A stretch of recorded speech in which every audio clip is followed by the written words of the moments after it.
Hello Sedalia, my name is Brandy Venable and welcome to my home. My husband was born and raised in Sedalia. He moved me here from Savannah, Georgia.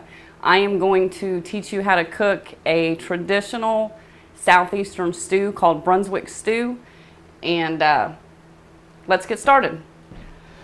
First thing you're going to do is you're going to melt a stick of butter or margarine, your choice depending upon your cholesterol level, in a saucepan on low heat.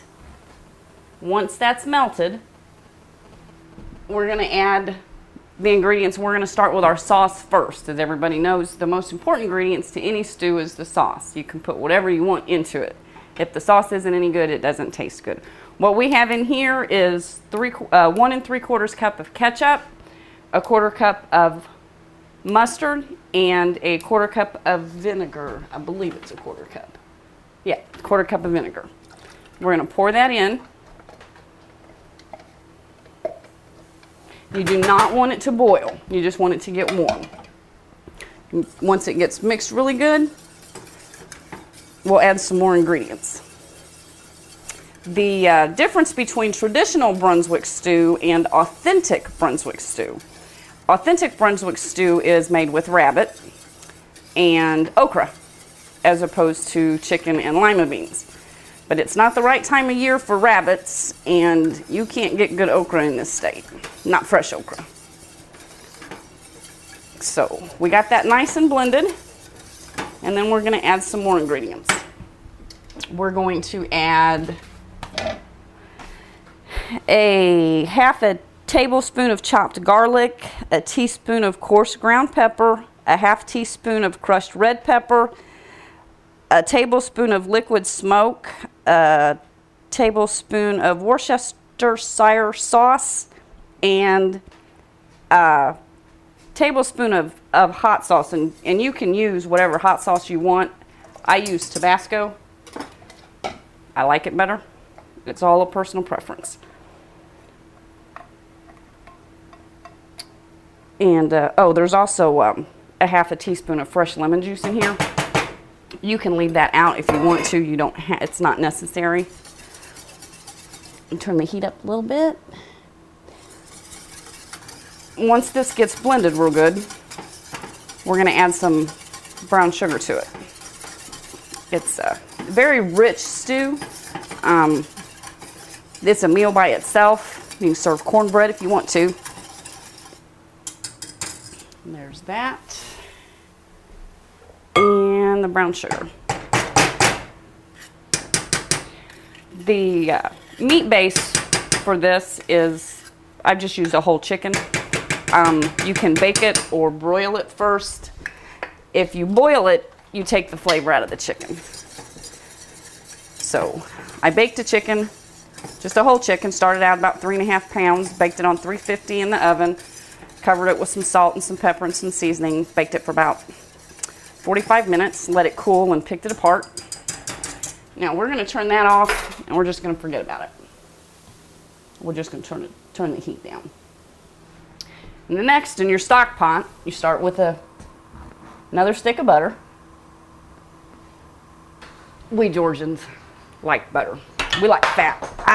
If anybody's ever watched Paula Deen, you know she covers everything in butter, and she's one of my favorite cooks. All right, we're going to pour in 2 cans of just plain chicken broth. And then we're going to bring it to a boil.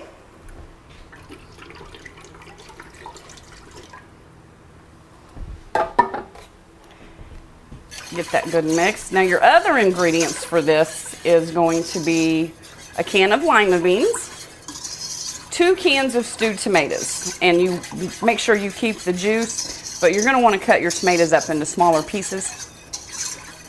A can of early peas. Don't use sweet peas. It will not taste as well. My brand of choice is Le Sueur's, and that's starting to get good and hot. You don't want to let it boil too much, or that brown sugar is going to crystallize, and you're going to end up with paste and not sauce. We'll go ahead and turn that off.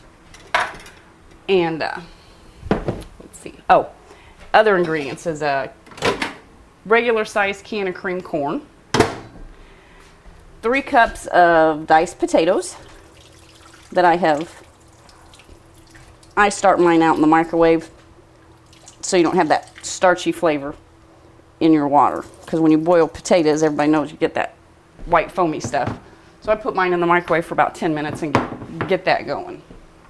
You're also going to use 1 cup of onions, and I have everything set out waiting for this to boil, and that's just about ready to go. We're going to put in our potatoes first because they take a little longer to cook than the rest of it. Then you'll add your lima beans and your creamed corn, your onions, and you'll let that boil just until your vegetables are done.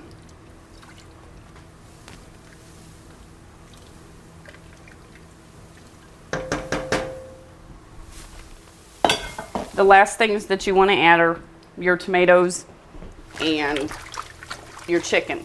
You want to put your chicken in right before you eat it. If you boil your chicken too long, you end up with stringy chicken instead of chunks of meat.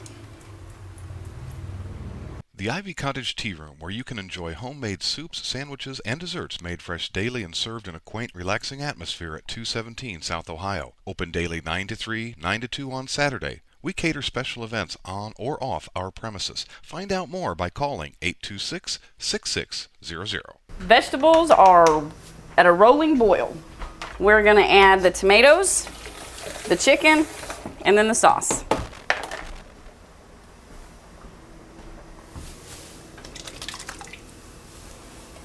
And when you get done with this, you will have about a gallon of soup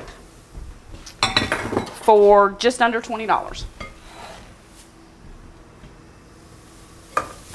I probably got way too much chicken.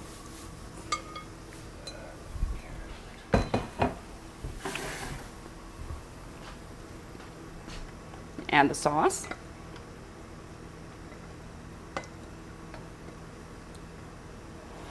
For bachelors who know how to turn on their stove, and that's about it, instead of going to the trouble of making this sauce right here, you could do about 3 cups of barbecue sauce, and it would be just fine.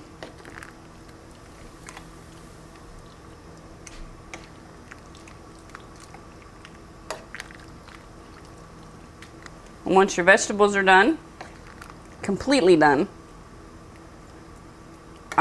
you turn it down low. You let it simmer for a while. You don't have to, but the longer you let it simmer, the more the seasonings are going to come out. And that is traditional Brunswick stew, Spanky style.